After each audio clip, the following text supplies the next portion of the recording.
রমজানে সাহারি শুধু দিনের শুরু নয়, বরং সারাদিনের ইবাদত, কর্মক্ষমতা ও শারীরিক সক্ষমতার ভিত্তি। তাই সাহারির খাবার হওয়া উচিত পরিকল্পিত, সুষম এবং পুষ্টিগুণ সম্পন্ন।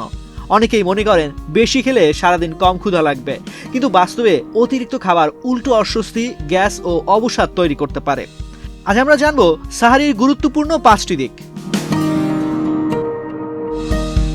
প্রথমত, প্রোটিন সমৃদ্ধ খাবার সাহারির অন্যতম গুরুত্বপূর্ণ অংশ। প্রোটিন ধীরে ধীরে হজম হয়, ফলে দীর্ঘ সময়ে পেট ভরা থাকে এবং রক্তে শর্করার মাত্রা স্থিতিশীল থাকে। ডিম, মাছ, চর্বিহীন মুরগির মাংস ও দই শরীরকে টেকসই শক্তি দেয়। এক্সট্রিম মশার কয়েল প্ল্যান্ট ফাইবার দিয়ে তৈরি, তাই সহজে ভাঙে না, সুগন্ধিযুক্ত ও নিরবিচ্ছিন্নভাবে জ্বলে। ডেঙ্গু, চিকুনগুনিয়া বাহি সহ যে কোনো মশার বিরুদ্ধে দেয় এক্সট্রিম সুরক্ষা। বিশেষ করে দই অন্ত্রের স্বাস্থ্যের জন্য উপকারী এবং হজম প্রক্রিয়াকে স্বাভাবিক রাখে। সাহারিতে পরিমিত প্রোটিন থাকলে দুপুরের পর অতিরিক্ত দুর্বলতা বা ঝিমুনি কম অনুভূতি হয়।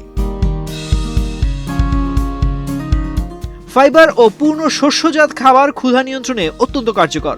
লাল চাল, ওটস, লাল আটা রুটি বা অন্যান্য পূর্ণ শস্য ধীরে হজম হয় এবং দীর্ঘ সময় শক্তি সরবরাহ করে।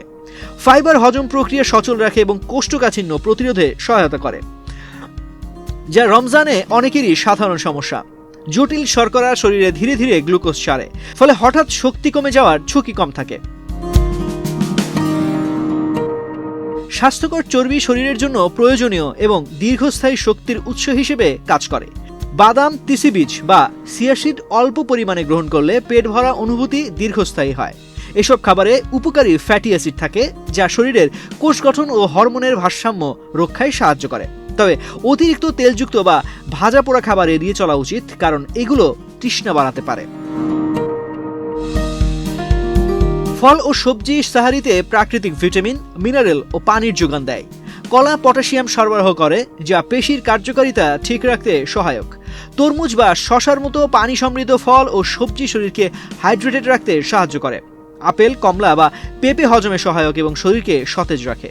নিয়মিত ফল ও সবজি অন্তর্ভুক্ত করলে পানি শূন্যতা ও ক্লান্তি অনেকটাই কমানো সম্ভব। পর্যাপ্ত পানি পান করা সাহারির সবচেয়ে গুরুত্বপূর্ণ অংশগুলোর একটি। অনেকেই সাহারিতে খুব কম পানি পান করেন, ফলে দিনের মাঝামাঝি সময়ে তৃষ্ণা ও মাথা ব্যথা দেখা দেয়। সাহারির সময় ধীরে ধীরে পর্যাপ্ত পানি পান করা উচিত এবং ইফতার থেকে সাহারি পর্যন্ত নিয়মিত পানি গ্রহণের অভ্যাস গড়ে তোলা প্রয়োজন। অতিরিক্ত চা বা কফি পান না করাই ভালো, কারণ এগুলো শরীর থেকে পানি বের করে দিতে পারে। তো আজ এ পর্যন্তই। স্বাস্থ্য বিষয়ক এমন নানা পরামর্শ পেতে বাংলাদেশ প্রতিদিনের সাথেই থাকুন।